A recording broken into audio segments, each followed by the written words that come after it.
കേരള നിയമസഭയിലെ ഒരു gentle women നിയമസഭാ അംഗമായിട്ടുണ്ടെങ്കിൽ അതിൽ ഏറ്റവും പ്രധാനപ്പെട്ട പേര് പറയാൻ കഴിയുന്നത് ഐഷ പോറ്റിയാണ്. വളരെ ജെന്റിലാണ് അവർ. അവരുടെ രാഷ്ട്രീയ പ്രവർത്തനമാകട്ടെ, അവർ അവിടെ നിയമസഭയുടെ അവരുടെ പ്രവർത്തനങ്ങളാകട്ടെ, കൊട്ടാരക്കരയിലെ വികസന പ്രവർത്തനങ്ങളാകട്ടെ, എല്ലാ കാര്യത്തിലും ഒരു ജെന്റിൽനെസ് ഉണ്ട് അവർക്ക്. അവരെപ്പോലുള്ള ആളുകളെ മാർക്സിസ്റ്റ് പാർട്ടി കളയുക എന്ന് പറഞ്ഞാൽ പിന്നെ ആരെയാണ് നിങ്ങൾ ഉൾക്കൊള്ളുന്നത്?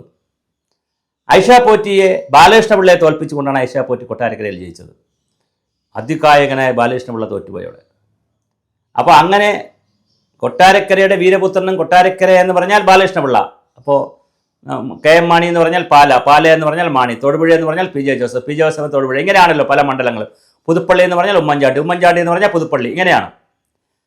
അങ്ങനെ കിടക്കുന്ന കൊട്ടാരക്കരയെ ബാലകൃഷ്ണപിള്ളയായിട്ട് അഭേദ്യം ബന്ധമുണ്ടായിരുന്ന കൊട്ടാരക്കരയെ ബാലകൃഷ്ണപിള്ളയെ അട്ടിമറിച്ചുകൊണ്ട് ഐഷ പോറ്റി MLA ആയി. 2 പ്രാവശ്യം MLA ആയി. 2ആണോ 3ആണോ പ്രാവശ്യം, എന്തായാലും ഒന്നിലധികം പ്രാവശ്യം അവർ MLA ആയി. പക്ഷെ അവരെ കഴിഞ്ഞ സമ്മേളനങ്ങളോടുകൂടി അവർക്ക് ആരോഗ്യ പ്രശ്നങ്ങളുണ്ട്, അപ്പടിയാണ് ഇപ്പടിയാണെന്നൊക്കെ പറഞ്ഞ് അവരെ ഒഴിവാക്കി. ഒരാളിനെ ഒഴിവാക്കണമെങ്കിൽ CPM ഒരുപാട് കാര്യം കണ്ടുപിടിക്കാമല്ലോ. പക്ഷേ ഇത് വളരെ നേരത്തെ മണത്തറിഞ്ഞത്, ഈ ജെന്റിൽ വിമൻ എന്ന് പറയാൻ ഞാൻ കാരണം ഇതാണ്. വളരെ നേരത്തെ ഈ കാര്യം അവർ മണത്തറിഞ്ഞത് കൊണ്ട് അവർ ഒരു ആരോഗ്യ പ്രശ്നം കൊണ്ട് മുമ്പോട്ട് വയ്ക്കുകയും ചെയ്തു. എനിക്ക് ആരോഗ്യ പ്രശ്നമുണ്ട്, എന്നാൽ ആരോഗ്യ പ്രശ്നമുണ്ടെങ്കിൽ ചികിത്സിച്ചിട്ട് വരൂ എന്നല്ല പാർട്ടി പറയുന്നത്. നേരെ തിരിച്ചാണല്ലോ. ഇവിടെ മുഖ്യമന്ത്രി അടക്കം വിദേശത്ത് കൊണ്ടുപോയി ചികിത്സിച്ച് കൊണ്ട് റെഡിയാക്കി എടുക്കുന്നു. EMS വിദേശത്ത് പോയിട്ടുണ്ട്, നയനാര് എല്ലാവരും. ആർക്കെല്ലാം അസുഖം വന്നിട്ടുണ്ടോ അവരെല്ലാം, അച്യുതാനന്ദൻ ആർക്കെല്ലാം അസുഖം വരുന്നു, അസുഖം വരുന്നവരെല്ലാം ചികിത്സിച്ച് തിരിച്ചു വന്ന് രാഷ്ട്രീയത്തിൽ തുടരുകയല്ലേ ചെയ്യുന്നത്. ഐഷ പോറ്റി അതിന് സമ്മതിച്ചില്ല. അപ്പോൾ അവർ ഒരുപാട് ആദർശങ്ങളുള്ളവരാണ്, ഒരുപാട് ഈ അഴിമതി പോലുള്ള കാര്യങ്ങൾക്ക് കൂട്ടുനിൽക്കുന്നവരല്ല. അതുകൊണ്ട് അവർക്ക് നിൽക്കാൻ പറ്റിയില്ല CPM ഇപ്പോൾ ഒരു പ്രശ്നമുണ്ട്. അങ്ങനെ സുധാകരൻ പുറത്തായി, നിൽക്കാൻ പറ്റുന്നില്ല. തോമസ് ഐസക്ക് ചുമ്മാ ഒരു കാര്യമില്ലാതെ തെക്ക് വടക്ക് നടക്കുന്നു, കുറേ പിള്ളേരെയും പിടിച്ച് കോളേജിലൊക്കെ പോയി. അദ്ദേഹത്തിന് പിന്നെ കുറച്ച് പിള്ളേരും കോളേജും അങ്ങനെ കുറേ കാര്യങ്ങളൊക്കെ കിട്ടി. അയാളെന്ന് ഞാൻ പറയുന്നില്ല, അദ്ദേഹം ഇങ്ങനെ തെക്ക് വടക്ക് നടക്കും, വേറെ കാര്യമൊന്നുമില്ല. ഇപ്പോൾ പിണറായി ഒബ്സർവ് ചെയ്യുന്നുണ്ട്. പിണറായിക്ക് രഹസ്യ റിപ്പോർട്ട് കിട്ടിയെന്നാണ് അറിയുന്നത്. ഇത് പിടിച്ച് കെട്ടണം എന്ന് സ്വാഭാവികമായിട്ട് പിണറായി അദ്ദേഹത്തിന് പിടിച്ച് കെട്ടാനുള്ള പണി ചെയ്യും. കാരണം അങ്ങനെയൊന്നും ഒരാൾ ഇങ്ങനെ പിണറായിക്കും കൂടി കിട്ടാത്തൊരു പോപ്പുലറൈസേഷനിലേക്ക് പോകാൻ അനുവദിക്കത്തില്ല.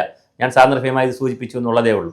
അപ്പോൾ പിണറായി വിജയൻ യാതൊരു ആരോഗ്യമില്ല, 2 പ്രാവശ്യമായി താങ്കൾ മാറിപ്പോകുമെന്ന് പറഞ്ഞ് മാർക്സിസ്റ്റ് പാർട്ടിക്ക് ആകപ്പാടെ ഉള്ള ഒരു സാമ്പത്തിക വിദഗ്ധനാണ്. ഡോക്ടറേറ്റ് ഉള്ളവരിൽ, അപൂർവം ഡോക്ടറേറ്റ് ഉള്ളവരിൽ വളരെ പ്രധാനപ്പെട്ട രാഷ്ട്രീയ നേതാക്കൾ ഒരാളാണ്. അപ്പോൾ അദ്ദേഹത്തെ ഇങ്ങനെ ഒഴിവാക്കിയെന്ന് പറയുമ്പോൾ അതിൻ്റെതായ കാരണങ്ങളുണ്ട്. പക്ഷേ ഒഴിവാക്കി കഴിഞ്ഞപ്പോൾ അദ്ദേഹം ഇപ്പം ഇങ്ങനെ വ്യാപിച്ച് നടക്കുകയാണ്. ഒരു കാര്യമില്ല. അദ്ദേഹം 35 വർഷമായി ഇങ്ങനെ പല പ്രോജക്റ്റുകളെക്കുറിച്ചും പറയും. ഒരു സ്ഥലത്ത് ചെല്ലും, വലിയ ആവേശമുണ്ടാക്കും. ശാസ്ത്ര സാഹിത്യ പരിഷത്തുകാരെയും CPMൻ്റെ അദ്ദേഹത്തിന് സ്വാധീനിക്കാൻ പറ്റുന്ന കേഡർമാരെയും പിന്നെ കുറച്ച് അദ്ദേഹത്തിൻ്റെ PR വർക്ക് ചെയ്യാൻ കുറച്ച് പേർ കൂടെ ഉണ്ട്. മന്ത്രിയായിരുന്നപ്പോൾ മുതലുണ്ട്, പരിഷത്തിൻ്റെ കാലം മുതലേ ഉണ്ട്. അവർ കുറച്ച് പേരും കൂടെ PR വർക്കൊക്കെ ചെയ്ത് ഓരോ സ്ഥലത്ത് ചെന്നിറങ്ങും, ഭയങ്കരമായ ബഹളം ഉണ്ടാക്കും, വലിയ അട്ടഹാസം കാണിക്കും. അങ്ങനെ ചെയ്യും ഇങ്ങനെ ചെയ്യുമെന്ന് പറയും. 4 ദിവസം കഴിയുമ്പോൾ അല്ലെങ്കിൽ 5-6 ദിവസം കഴിയുമ്പോൾ പോകും. പിന്നെ അതങ്ങ് നിൽക്കും. അത്രയേ ഉള്ളൂ. അതിനകത്ത് വേറെ കാര്യം. പിന്നെ അടുത്ത പ്രോജക്റ്റിലേക്ക് പോകും, അടുത്ത സ്ഥലത്തേക്ക് പോയി.